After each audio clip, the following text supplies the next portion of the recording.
국내 가상자산 2위 거래소 빗썸이 60조 원대 규모의 비트코인을 잘못 지급하는 초유의 사고를 냈습니다. 개인의 팻핑거, 그러니까 클릭 실수에서 시작된 일인데 시스템 신뢰와 규제 논의까지 흔들고 있습니다. 증권부 이민재 기자와 자세한 내용 짚어보도록 하겠습니다. 이 기자, 이번 사태부터 정리해보죠. 네, 이번 빗썸 사태는 이벤트 담당 직원의 입력 실수에서 시작된 건데 이 전형적인 패핑거 사례입니다. 이벤트 보상으로 1인당 2,000원을 지급해야 하는데 실수로 2,000 BTC, 그러니까 비트코인으로 입력을 한 겁니다. 분류 선택을 잘못한 것인데 문제는 이벤트 대상자가 695명이었다는 점입니다. 실수가 그대로 반영이 되면서 이 장부상 총 62만 비트코인이 고객 계정에 잘못 들어간 겁니다. 빗썸은 약 20분 뒤에 오류를 인지했지만 그 사이에 1,786 비트코인이 실제로 시장에서 매도가 됐습니다. 네, 정말 어이없는 사고입니다. 잘못 나간 비트코인 회수는 제대로 된 건지 궁금하고요. 그새 매도된 건 사실 회수되기가 쉽지 않잖아요. 맞습니다. 이 대부분은 다행히 회수가 됐고요. 남은 일부는 이제 협의 중입니다. 이 우선 매도가 되지 않고 남아있던 61만 개 정도는 빗썸이 모두 회수했습니다. 이게 이제 99.7% 정도 되는데요. 문제는 실제로 시장에서 팔린 0.3%, 그러니까 아까 말씀드린 1,786 BTC입니다. 이 중 상당수는 매도 차익을 돌려받는 방식으로 정리가 돼서 약 93% 수준은 회수가 끝난 상태로 전해졌습니다. 나머지 일부는 오지급 비트코인으로 다른 코인을 샀다거나 이 복잡한 거래를 이미 한 사례여서 당사자와 조율을 진행 중입니다. 네, 신뢰도 측면에서 문제가 굉장히 클 것 같습니다. 빗썸이 그럼 62만 비트코인을 갖고 있었냐 하니까 그것도 아니라고 하잖아요. 빗썸이 보유한 비트코인의 3,500배가 넘는 유령 코인이 지급된 건데 이게 현실적으로 가능한 건지 가상자산 거래 체계와 거래소를 향한 불신이 굉장히 클 수밖에 없습니다. 맞습니다. 이번 사건의 본질은 사실 돈보다 신뢰인데요. 그러니까 우선 가격부터 보면 사고 당시에 국내 거래소 이제 다른 비트코인 가격이 한 9천만 원 초반대였습니다. 근데 이제 빗썸은 일시적으로 8천만 원 후반대까지 밀렸습니다. 이 당시 상황만 보면 이 투자자들이 패닉셀 구간이라고 오해를 할 수가 있습니다. 오집을 받은 일부 투자자가 비트코인을 팔아버린 것도 문제지만 최근 이제 크립토 윈터 우려 속에 불안했던 다른 투자자들까지 또 무슨 일이 일어난 거 아니냐 하며 함께 던졌을 가능성이 제기가 됩니다. 이 경우 단순히 빗썸만의 문제가 아니라 시장 전반의 불안 심리를 자극한 사건이 되는 겁니다. 빗썸은 이 부분에 대해서 매도 차익 전액증 100%를 보상하고 10%의 추가 보상을 지급하는 등 대응책을 제시하고 있습니다. 하지만 이 거래소 시스템 구조에 대한 불안감은 이어지고 있는데요. 이 증권도 D+1 결제 구조처럼 장부산 숫자만 먼저 움직이는 경우가 있지만 직원 실수 한 번으로 실존하지 않던 62만 비트코인이 장부에 찍히고 또 그게 실제 매매까지 이어졌다는 점에서 투자자들이 의문을 제기하고 있습니다.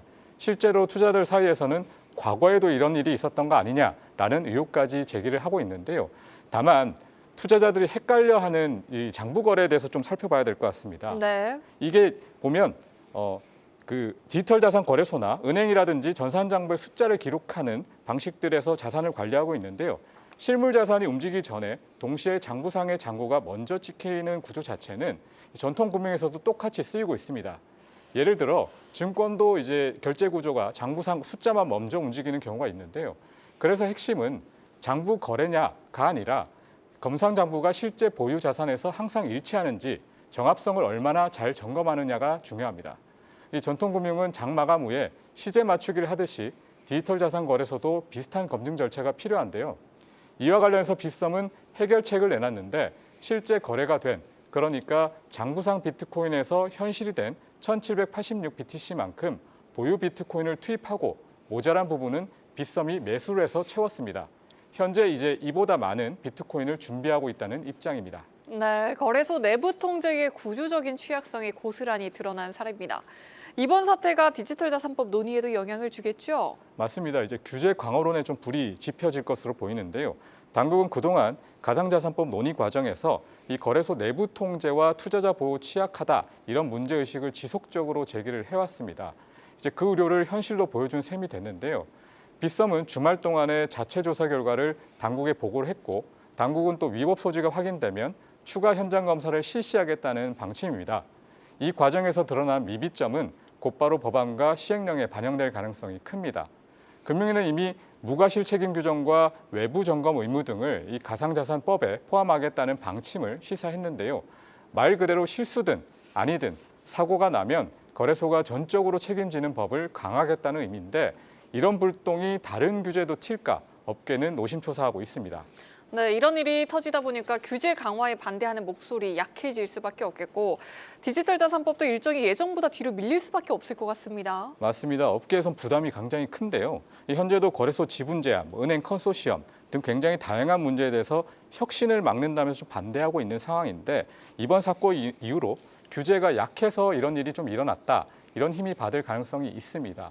만일에 이번 사태가 빗썸 이슈를 넘어서 규제 리스크로 번지게 된다면 굉장히 좀 어려워집니다.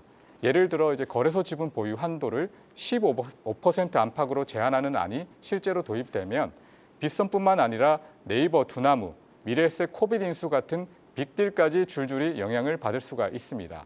이 정부와 여당은 이달 초에 단일안을 만들고 다음 달 법안 발의를 목표로 하고 있지만 규제 논의로 일정이 연기되는 모습입니다. 이번 사건으로 일정이 더욱 미뤄질 수도 있습니다. 또 방향 자체가 산업 육성에서 감독 강화 쪽으로 더 기울 가능성도 제기가 됩니다. 지방선거 일정까지 많이 겹치게 되면 이 법이 장기 표류할 수 있다는 우려까지 나옵니다. 업계와 전문가들 사이에서는 이 법이 전체 성장을 가로막는 과잉 규제로 이어질 수 있지만 그럼에도 혁신에 방점을 둬야 한다는 지적을 제기하고 있습니다. 네, 지금까지 증권부 이민재 기자였습니다.